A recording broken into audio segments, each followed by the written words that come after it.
Insightful podcasts by informative hosts.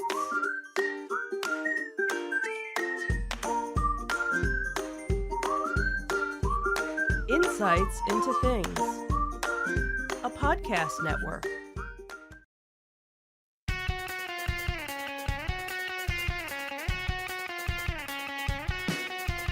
Welcome to Insights into Entertainment, a podcast series taking a deeper look into entertainment and media.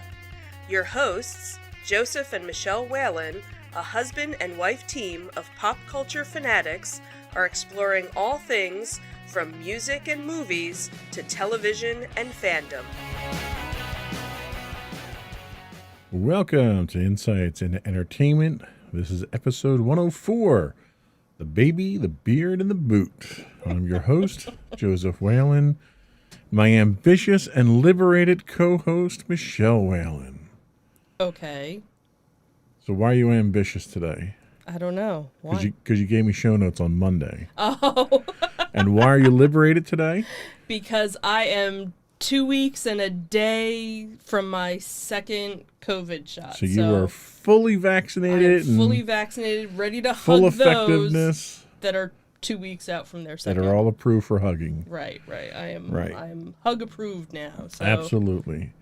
And we have our first family get together with other similarly vaccinated family members this weekend. Yeah, we're all kind of like teary-eyed excited because we haven't seen each other since last March, before everything started. So human contact again. What a novel idea. Whew. Besides, like, seeing people, right, or like going to the grocery store and like avoiding people.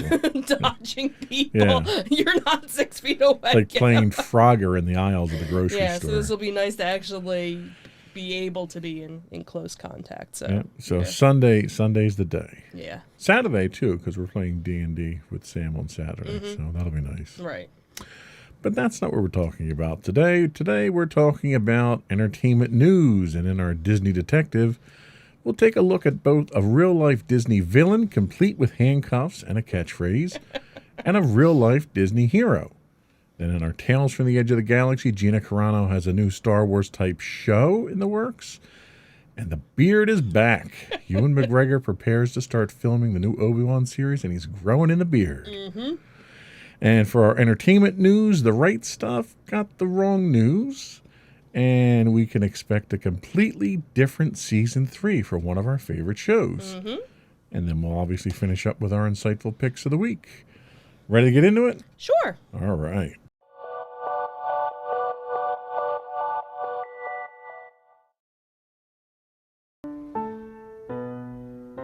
Go for Disney Detective. So this story had popped up. There have been a lot of different news sources talking about it, so I figured, we might as well talk about it too. So it seems a Walt Disney World guest was arrested and charged with trespassing after refusing to get his temperature screened, according to the Orange County Sheriff's Office.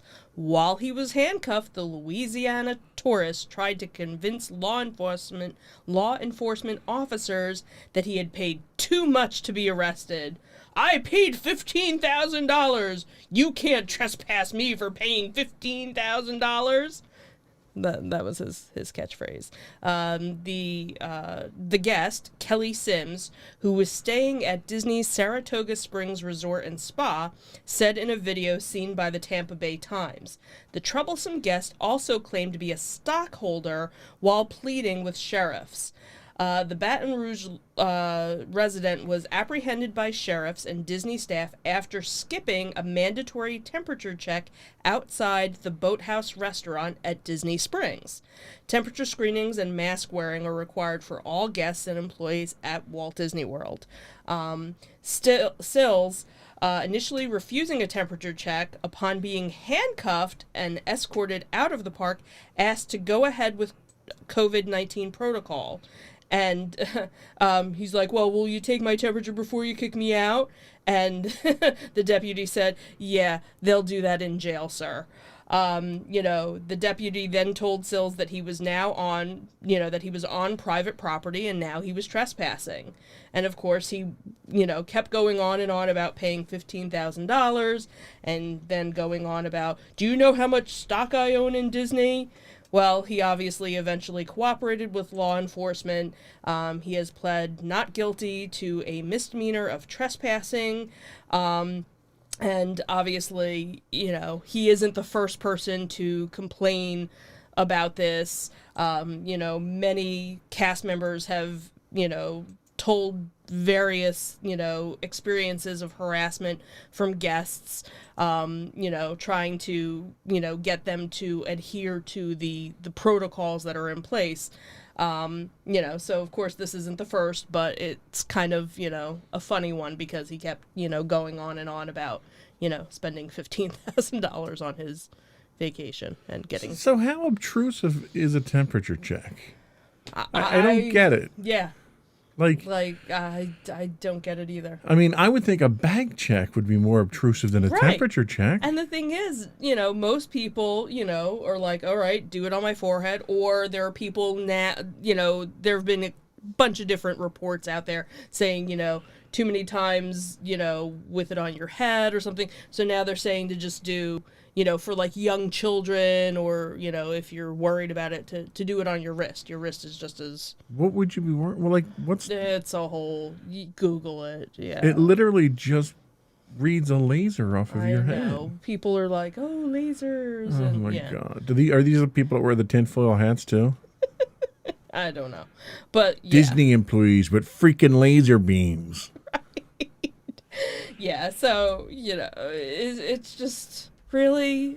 And the thing is, I'm sure you got your temperature checked multiple times. So I'm a Disney stockholder. First of all, who pays $15,000 to go to Disney? That's the number one thing there. Well, maybe he was there for like 2 weeks. Maybe. But okay. So all right, let's give him the benefit of the doubt. So I paid $15,000 and I'm a stockholder. So that means that I'm immune to COVID, right? Right, absolutely. Like what's the logic behind that? I don't know. And the thing is, Disney has made it obvious about their rules and regulations that you need to follow if you want to come here. These are our rules and our regulations. They just released how they were kind of not laxing.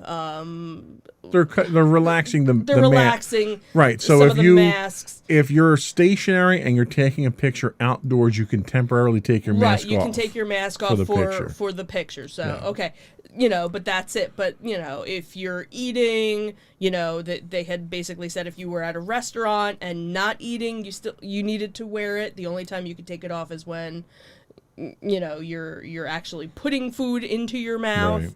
So they've put all these rules out there, so if you want to go there, you have to abide by and you know what? rules. That's whether people like it or not, Disney's private property. Absolutely. It is not a public park. It's not subsidized by the government. And they can make whatever rules they want for being on their property and using their facilities. Absolutely. And they can refuse you if, you don't want to. Well, and that's like I'm waiting. We had a story last week about the governor of Florida basically outlawing the requirement for vaccination passports, which don't exist yet. Right. I'm waiting for that fight to start. When Disney's going to require you to have a passport to come in when they finally form it, and the people that are going to fight that. The governor has no authority to do that. Right. You can't tell a private company, not to allow that. Right. If it's a public park. Right.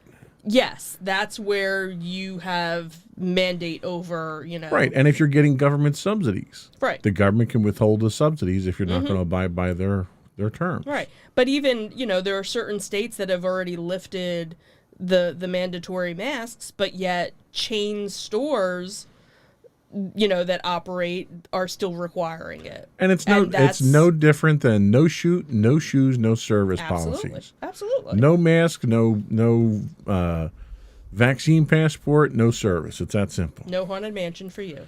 No haunted mansion for you. That's why Fortunately. that's why I got my shot, so I can go on. Right, right, because you don't want to be one of the 99. I don't want to. Exactly. That was a good one. So that was our Disney villain.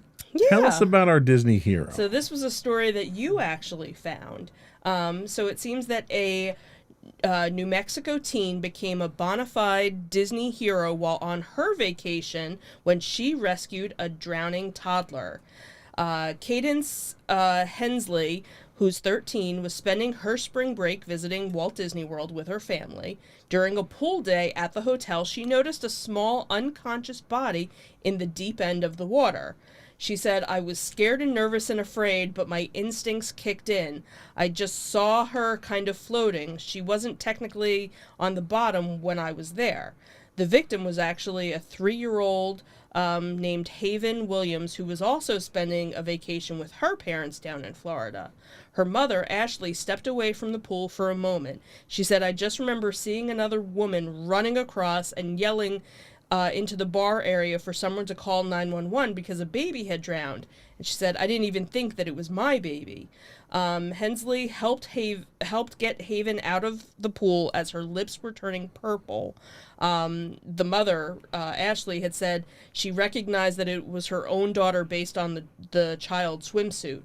A cast member at she's actually an employee at Children's Hospital in Missouri, and she recalled the terrifying feeling of losing her child. A heroic bystander helped Hensley perform CPR until Haven could be transported to the hospital. Though things were touch and go, Haven is now expected to make a full recovery. Ashley had said even the doctors were saying that whoever got her out of the water did it at a perfect time because she could have been if she had been underwater a little longer, it would have been a much different outcome. Hensley has remained modest about her incredible actions. She said, "I knew it was the right thing to do to help somebody out." She even plans on getting her CPR certification in light of the situation. And since the near-drowning incident, Haven has stayed in touch with her rescuer. They have sent each other little notes, and Hensley has actually sent her a little friendship bracelet for her birthday. Her mother had said the fact that they can still celebrate a birthday. It was the teen's father had said the fact that they can still celebrate a birthday this week, celebrate Easter and all other holidays, and see them grow up, and maybe even have lifelong friends from New Mexico to their state. Little Haven is very lucky to have walked away from relatively unharmed. Yeah, that's a great feel-good story. And it touched me because I thought, our daughter's 14. Mm-hmm. She's been in that situation where she's been one of the only people in the pool at a time, Right. when we're down there. Right. And, what would she have done in that situation? Right, yeah. How would she have reacted? Yeah. You figure this is not only is it a life-saving event, it's a life-changing event. Oh, absolutely. This can really dictate the direction that one goes with their life from here. Yeah. And obviously, since she's taking up CPR, it's already had an influence on her. Yeah. Yeah. So I think that was a great story, and I think it's good to see real heroes out there like that. Absolutely. So that was all we had for our Disney Detective. We'll be right back with our Tales from the Edge of the Galaxy.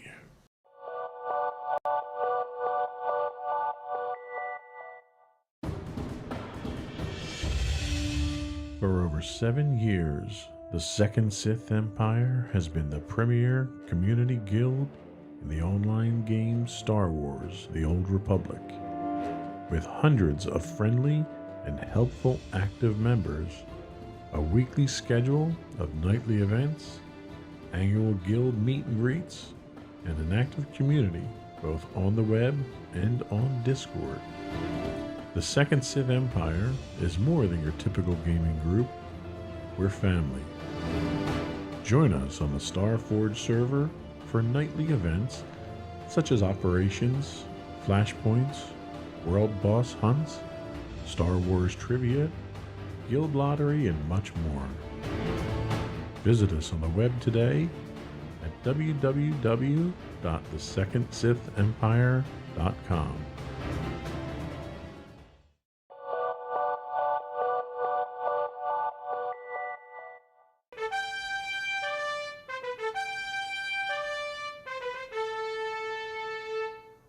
pew, pew, pew. Go for Disney. Tales from the other side of the room with the galaxy and Tales stuff. from the other side of the room.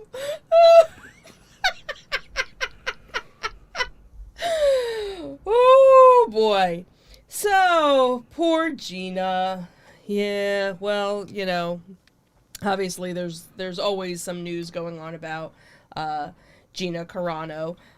So obviously, she lost her acting gig on Disney's Mandalorian, the Star Wars spin-off series, after controversial tweets that went out. And it seems that, the firing by Disney resulted in her losing out on a lot of different royalty potentials. There was a lucrative Funko Pop deal, it seems, that was in the works. There were action figures of her character. Also, she was on a recent appearance of Running Wild with Bear Grylls. That was going to be part of the Disney-owned National Geographic channel, and that actually got shelved. So they already filmed it. And then, according to We Got This Covered, who quotes Hollywood insider Daniel Rickman, Carano's firing cost even more opportunities than had been initially reported. So the outlet had claimed that her character was being set up to obviously appear in the Star Wars show Rangers of the New Republic, and they also claimed that she was primed to voice her character in the Star Wars animated series The Bad Batch, and obviously both of those shows are on Disney+.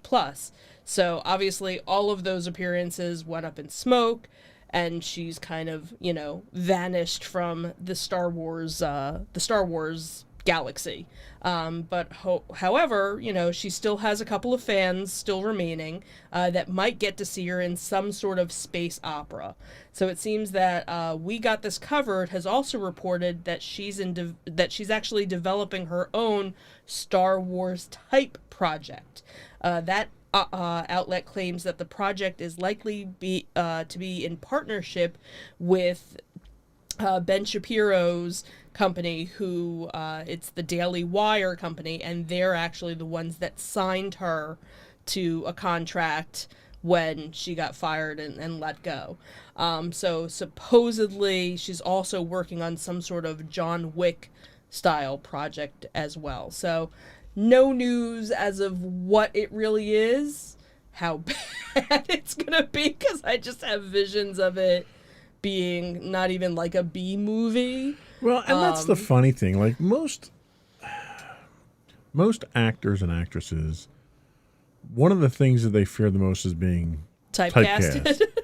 Yeah. And you lose this position in Star Wars, and the first thing that you decide that you're going to do is a Star Wars-like clone.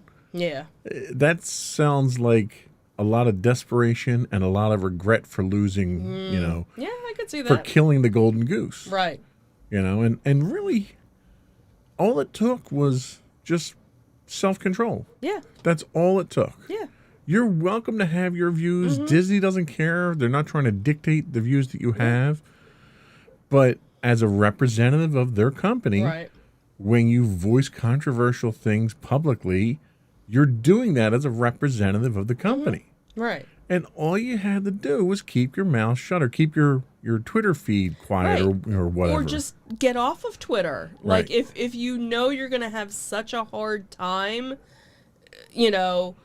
where you just delete it. Right. Just get rid of it, right, so that you don't have Why that. would you jeopardize your entire career just to make politically charged statements? And the thing is, and I'm sure there are plenty of celebrities out there who have never voiced what their opinion is, right, politically, because they probably know, well, if I say that I'm this, I'm going to lose all these fans. And I can almost guarantee you she had a code of conduct clause in her contract. Oh, absolutely. So it's not even like this was a shock to her or a surprise to her. Right. She knew that if she did things that were outside of that code of conduct, there was going to be consequences. Right.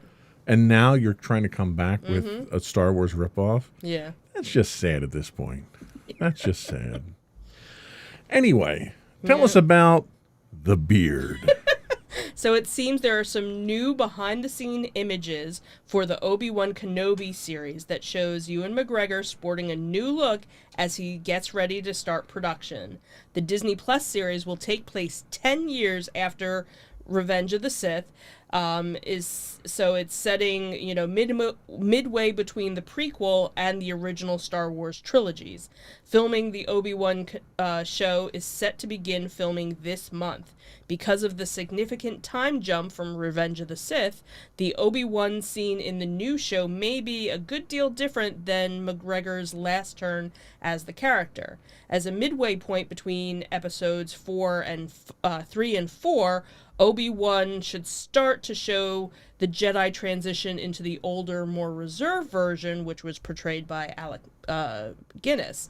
But still, McGregor's Obi-Wan is no old man yet, and he's likely seen plenty of action in the upcoming series, including a promised showdown with Darth Vader.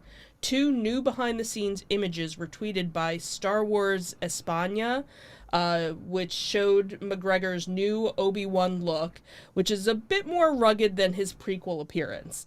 That makes sense, given that the show will find Obi-Wan in exile on Tatooine as he watches over young Luke Skywalker. So you can see, on the screen, he, looks a little scruffy. He's a nomad now. Right. Well, yeah, I was going to say, he's in lockdown on Tatooine. So the look isn't complete, obviously, without the costume, of course, but it gives a glimpse at the mountain hermit aesthetic Obi-Wan will be wearing in the Dune Sea, on the Dune Sea. One of the biggest questions for the Obi-Wan show is why the Jedis leave Tatooine in the first place.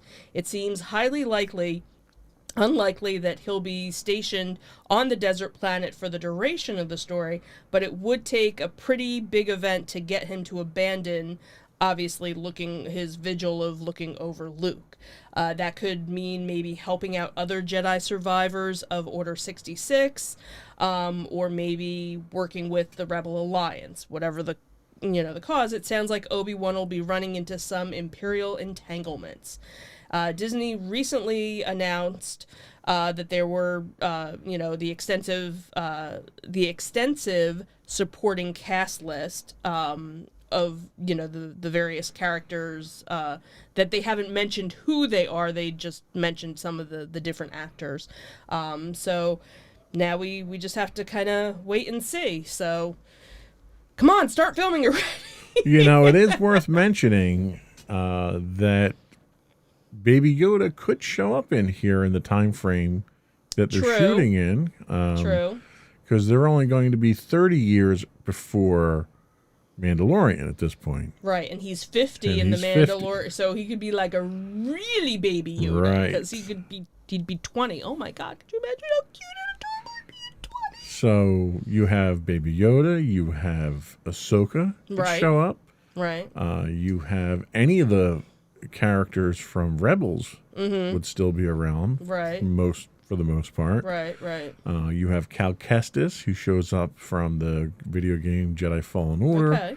Or you can have, given the array of participants they've already announced in the cast. True. You could have entirely new characters that are going to show up. And that's what I'm hoping, is that there's, some new characters, and I think we've talked about this before, or characters who, we kind of knew of, but didn't play a major role in any of the movies. So kind of, these characters that here we're going to find out they did all of this to make this happen. Right. And this time period that they're setting this in, too, is also a time period where the Empire is on the rise.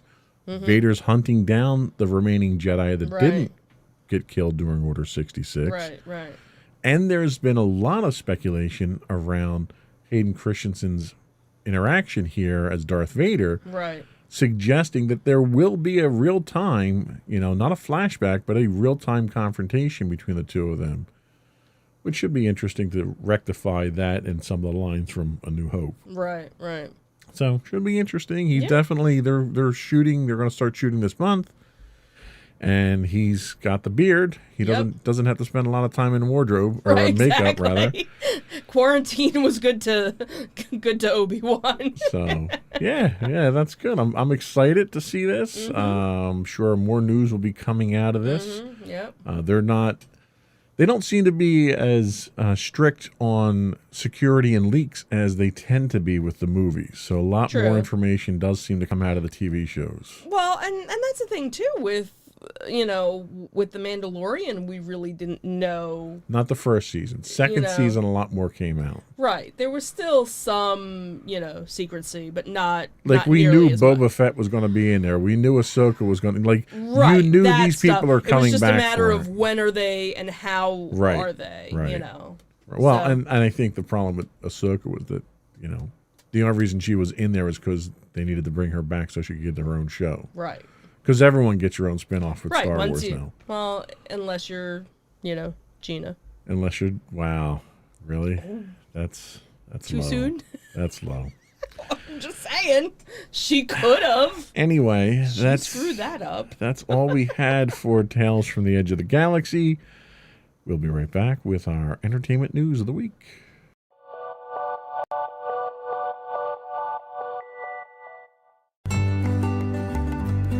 Insights into Teens, a podcast series exploring the issues and challenges of today's youth. Talking to real teens about real teen problems. Explore issues from braces to puberty, social anxiety to financial responsibility. Each week, we talk about the topics concerning today's youth. We look at how the issues affect teens, how to cope with these issues, and how parents, friends, and loved ones can help teens handle these challenges. Check out our video episodes on youtube.com/insightsintothings. Catch our audio versions on podcast.insightsintoteens.com or on the web at insightsintothings.com.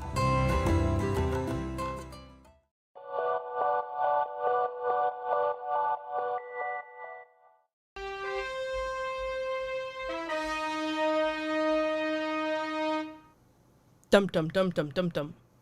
Go for entertainment news. So this was kind of, depressing news. So it seems that Disney Plus has opted not to order a second season of the space race series The Right Stuff.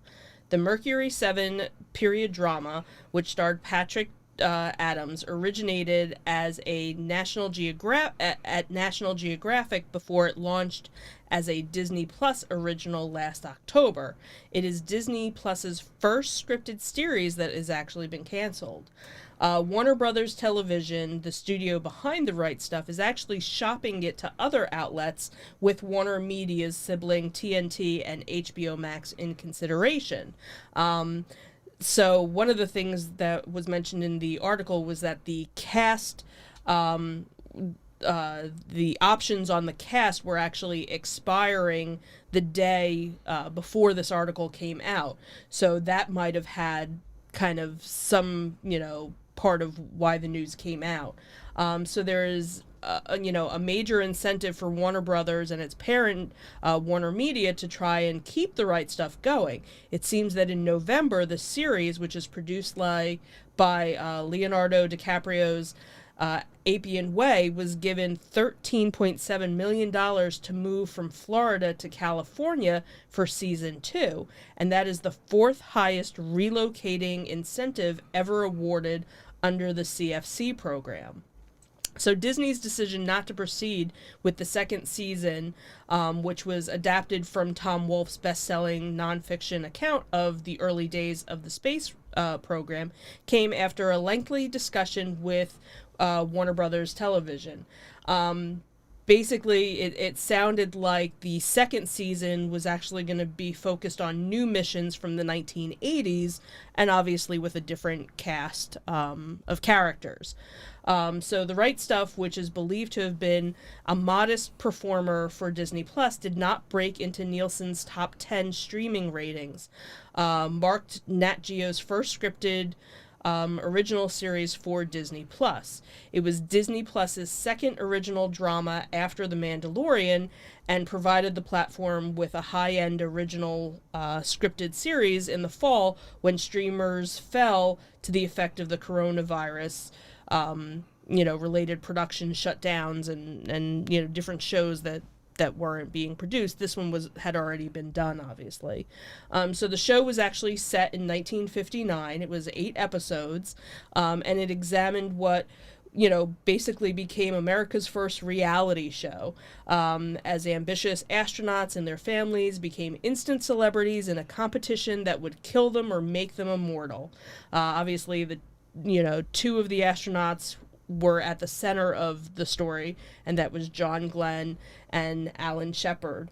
And obviously you had the rest of the Mercury 7 cast of astronauts as well, along with their wives, and families. So again, they're still looking to shop this around, so maybe it'll come back on another platform, or maybe it was a one and done. This doesn't really surprise me at all because it was a show we liked. Mm-hmm. And, and every time we like we have something. a reputation of shutting shows down as soon as we like them. True.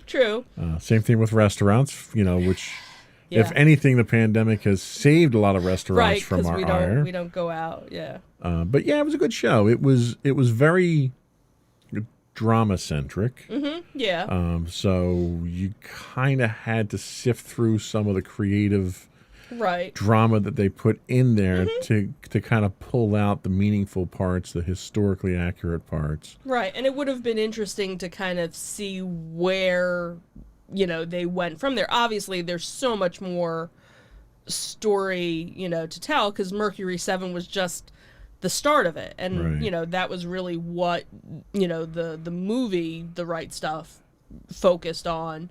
But then you have, the series that came out years ago, Earth to the Moon. Right. And that was, that was a terrific series, and that was done, I don't even remember how many episodes that was. That was a good couple. Yeah, that was the Ron Howard, Tom Hanks one after it came out after Apollo 13. Right. So you had, so they've done all these stories before. It's not like the story hasn't been told. Right. But it was... Yeah, this was a fresh take on it. It showed you things that you didn't see before. Like the fact that one of the interesting things in early on in the series is that these guys were all test pilots. They were hot shots and celebrities in their own right. Right. And when they show up at NASA, which is an organization that didn't exist, you see the early days where it's literally just a conference room. Right. And these guys show up on a military base, and they're told they need to sleep in bunk beds, in one room. Right. And they're like, nah, we're not going to do this. And they go over, and they basically take over a local motel. They take over the motel. Yeah, and it's like, and that becomes, Astronaut Central there. And that really happened. Everyone remembers seeing the footage of these guys driving around in their Corvettes, and they all got Corvettes. Well, they show you the story behind how they negotiate the Corvettes, and it was a local deal that when they were in Florida, this local dealer gave it to them as a marketing promotion. Right. So a lot of that stuff, there's a lot of little morsels in there that nobody ever really knew about. Right, or that you can't put in a 2-hour movie, but you can put in an 8-hour series. Right, exactly. So it was a good show. It's hopefully they do get picked up somewhere else. I think there's a lot of potential left in there. And it would be nice to see, more recent stuff, because you really haven't seen too many shows, wink, wink, nudge, nudge, that have talked about the 80s, 90s even, space exploration. So it would be nice to kind of see that, because again, they've done a lot of here's how we got to the, here's the Mercury 7, here's the Apollo Mercury, missions. Gemini, and Apollo missions have been done to and after that, they haven't done, anything else. Yeah. So it would be nice, if they were able to come back, they could start off with... Well, and I think a lot of it has to do with the fact that after that, our space program was pretty lackluster. We didn't get out of Earth orbit. Right. You had a shuttle program that was, by and large, a failure from what it was designed to be. You had a couple of tragedies that occurred with it. Yeah. It was not a period of time that True. that NASA really wants to highlight. Yeah. So I have to imagine because of that, you don't get a lot of cooperation from NASA or the U.S. government. Yeah.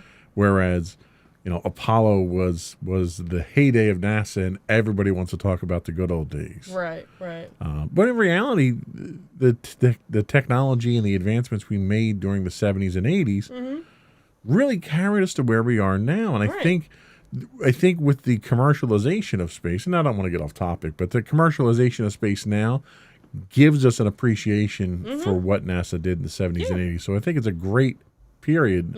You're right to kind of highlight that. Yeah. But even though Right Stuff got the boot, we do have good news about another show that is a favorite of ours. So it seems that the showrunner for the vampire parody show, What We Do in the Shadows, has teased that something completely different is the direction that they're looking for the third season. So the third outing for the show was actually confirmed last year, just after the second season started to air on FX. Based on the 2014 film of the same name, the show follows 3 vampires in New York City who have been roommates for hundreds and hundreds of years. So it seems they had done a virtual panel back at the end of March, and the showrunner, executive producer Paul Sims, and the executive producer Stephanie Robinson joined the show's cast over Zoom to discuss work on season 3, as well as revealing that writing was well underway for the new series and that a February 2021 shooting date had been pushed back to later this year due to ongoing COVID restrictions. Sims teased what to expect from the new edition of the show. He said, as well as teasing a new character who, quote, somebody we all know and love, Robinson said that the critical reception of the show's second season's showed that the bosses can basically do whatever we want with the show. They were also talking about how in the second season they had the whole alter ego of Jackie Daytona, that his, the human of that Matt Berry had played, and that there's, a potential future for that character, but that episode, Robinson had said, gave us the opportunity to break format from all the characters and push the show into new settings, formats, and characters to explore that we've established. So maybe not another Jackie Daytona adventure, but something kind of completely different and going in a different direction. They basically said that, discussing the show's mockumentary format, they said that style grounds it and makes, the show work. Staten Island, the neighbors, and everything needs to feel real, and it's the magic of the show because when it feels real, the cast can be big and surprising, and, having, some reality kind of tapered in kind of makes it work.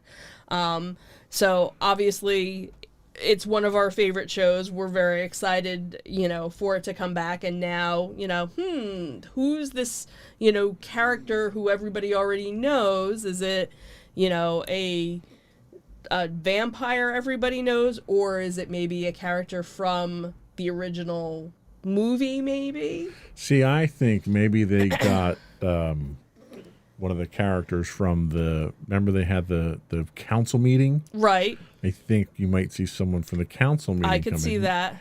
Maybe a Wesley Snipes might be coming in as Blade or something like that, since he didn't make the council meeting. Right, because he didn't make it because he was having an issue with his Skype. Right. Yeah. That would be awesome. Yeah, that would be funny. So or Tom Cruise coming in. Tom Cruise. Brad Pitt. Well, or which one did? Because one of them didn't live. Yeah, I don't Interview remember with a which Vampire. one. I can't remember. But yeah, so that would be kind of and of course we have the other spin-off. Right. We talked about as that well, last week. which is the paranormal, but that one's going to take place, New Zealand. Right. So we got, two. We might even see a return of, Taika Waititi or one of the other characters from the movie itself. We could. Nosferatu might show up. Wait. he didn't make he it. didn't Right? make it. Yeah, too soon. Yeah, too soon. Anyway, so that was all we had for our entertainment news. That was it. We'll be right back with our insightful picks of the week. Go for your insightful pick. So my insightful pick is a funny, heartfelt, moving docuseries, which is on Netflix, called Worn Stories. And it's about real people who unpack the fascinating and quirky stories around their most meaningful pieces of clothing. Spanning everything from dry cleaning to outer space, this 8-part look at people's most treasured clothing items captures an expansive variety of life's experiences. Early on in, the episodes, you get to meet people from all sorts of backgrounds. Every episode kind of focuses on a different theme. And it's actually adapted from writer Emily Spivak's book of the same name, where she interviewed different people and talk, had them talk about, various different clothing. There's one woman who grew up with a disability and, was told she could never do, certain things. And 27 years ago, she got a job as a crossing guard, and she absolutely loves it because she feels when she puts on her uniform, she's almost a superhero. But yet she loves doing cosplay and making all these costumes because it lets her become somebody who she's not, normally.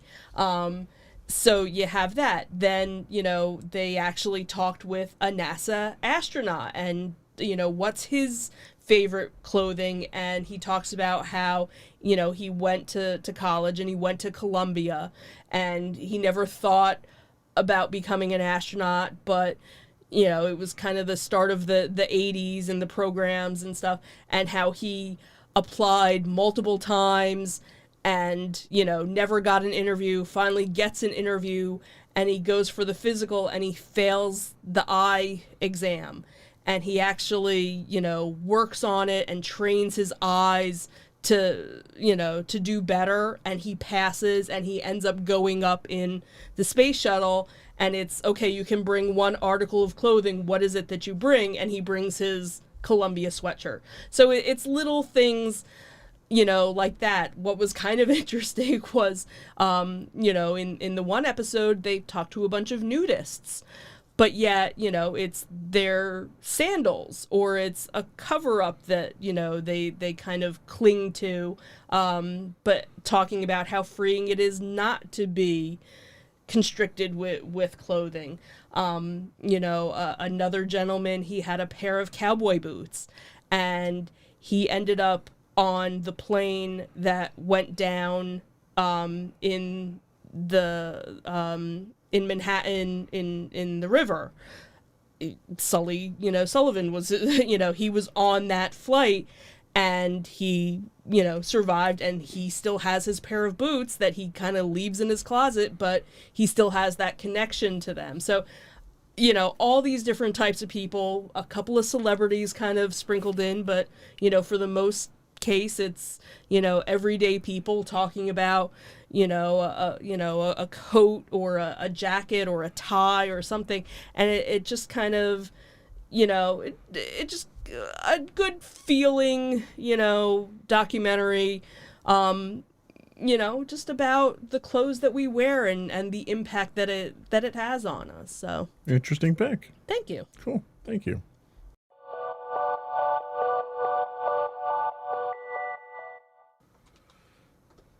So my pick this week is actually a kind of a repick, we'll say. Right. When For All Mankind came out in their first season, I did it, but they're back for a second season. Season 2 of the space drama picks up a decade later in 1983. It's the height of the Cold War, and tensions between the United States and the USSR are at their peak. Ronald Reagan is president, and the greater ambitions of science and space exploration are at threat of being squandered as the U.S. and Soviets go head-to-head to control sites rich in resources on the moon.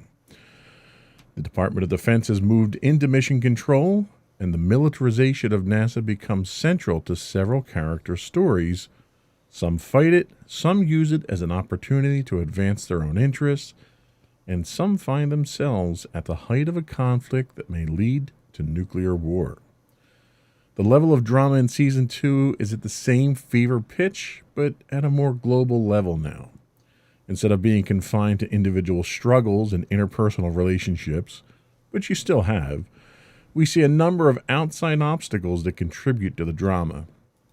Having very much departed the known world of NASA of the 1960s by the end of Season 1, the 10-year time hop of Season 2 allows the show to take on a whole new personality firmly grounded in fiction with a few nostalgic historic references.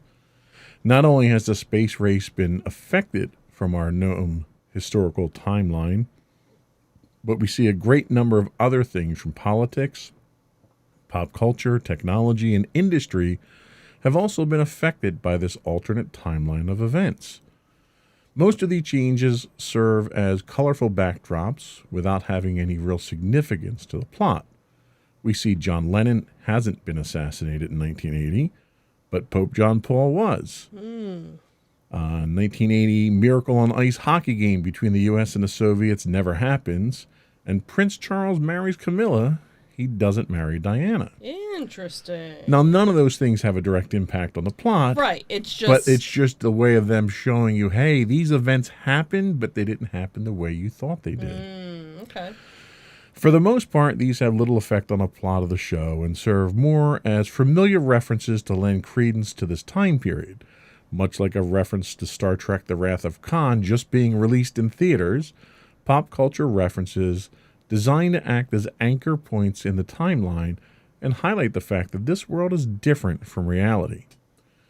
It's an interesting attempt at historical foreshadowing where the audience knows what happens in the time period, but you don't quite know if it happens in the show as it does in real life. It makes for an interesting mix of drama and seeding possible plot twists later on. I've been very impressed with the second season so far. I'm about 6 episodes in, I want to say. Okay. And I think it's a 10-episode season, so I'm a little past the midway point. What's interesting is they sort of set the tone early on with a couple of events, and those events don't play out until much later in the season. Okay.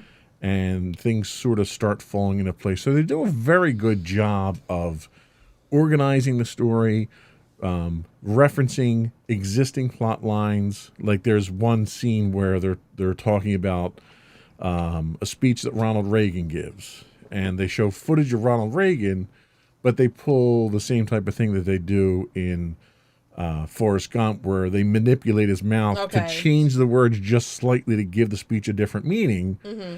And then you start getting commentary from other politicians, and you see a flash up of Jimmy Carter, who's a senator in 1983, so he never ran for president. Okay.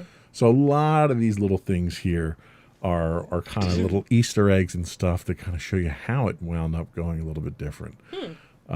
But I think it's still a very good show. It's filling my gap with The Right Stuff having been canceled. So I recommend it. For All Mankind, Season 2, streaming now on Apple TV. It is dropping every Friday until they've dropped the whole season. Okay.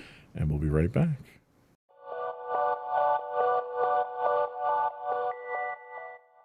So I think that was it. We didn't have any afterthoughts this week, right? Nope. Before we go, I would suggest folks subscribe to the podcast. You can get the video versions of the podcast. If you look for Insights into Things, that's all of our shows on video. You can get audio of just this podcast if you look for Insights into Entertainment. We're available on Apple Podcasts, Spotify, Google, Stitcher, iHeartRadio, TuneIn, Amazon, pretty much any place you can get a podcast these days. We would also invite folks to reach out and give us some feedback. In fact, our Insights into Teens episode this week was at suggestion of one of our listeners. So we would love to get your feedback on how we're doing, topics you'd like us to discuss, and anything to do with the show, you can email us at comments@insightsintothings.com. You can find us at Twitter at insights_things. We do stream 6 days a week on Twitch at twitch.tv/insightsintothings. If you're an Amazon Prime subscriber, you do get a monthly Twitch Prime subscription.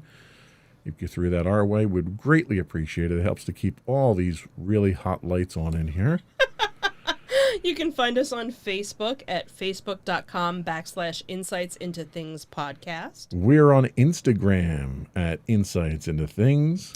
The audio version of all of our podcasts are at podcast.insightsintoentertainment.com. You can catch high-res versions of our videos on YouTube at youtube.com/insightsintothings. And for links to everything and anything about us, you can go to insightsintothings.com. I think that's it. Another one in the books. Have a good week, everyone. Bye. Bye.